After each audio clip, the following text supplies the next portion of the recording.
رکشا چلانے والے باپ کا بیٹا محمد سراج 1.5 ارب آبادی والے ملک بھارت کی نیشنل کرکٹ ٹیم میں کھیل رہا ہے، لیکن لٹل ماسٹر سچن تندولکر کا بیٹا، سنیل کوسکر کا بیٹا، گنگولی کا بیٹا میرٹ پر پورا نہ اترنے پر ٹیم میں جگہ نہیں بنا سکے ہیں۔ آج اگر انڈیا کی ٹیم دنیا کی ٹاپ ٹیم بن گئی ہے تو اس کے پیچھے صرف میرٹ پر سلیکشن ہے، اور ہماری کرکٹ ٹیم سفارشی طولہ کر مذہبی تولے میں تبدیل ہو چکا ہے۔ اگر کوئی غیر مسلم غلطی سے ٹیم میں آ جائے تو یہ کر مذہبی مذہبی طولہ پلیئرز کا جینا حرام کر دیتے ہیں، جن میں دینس کنڈیا اور یوسف اوکھنا کا حال قوم کے سامنے رہا۔ الف پلیئرز گیم کو جیور جھاڑ کر تبلیغی بن جاتے ہیں، جس کا رزلٹ پاکستان کے سامنے ہے۔ پاکستانیوں کو ہمیشہ سبز حلالی پرچم میں سفید رنگ کو یاد رکھنا چاہیے۔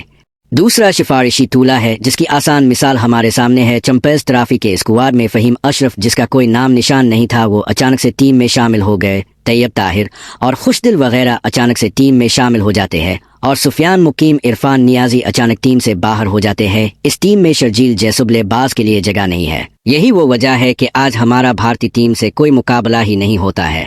جب تک سفارشی کلچر کا خاتمہ نہیں ہوگا، ممکن ہی نہیں ہے کہ ہماری کرکٹ آگے بڑھ جائے۔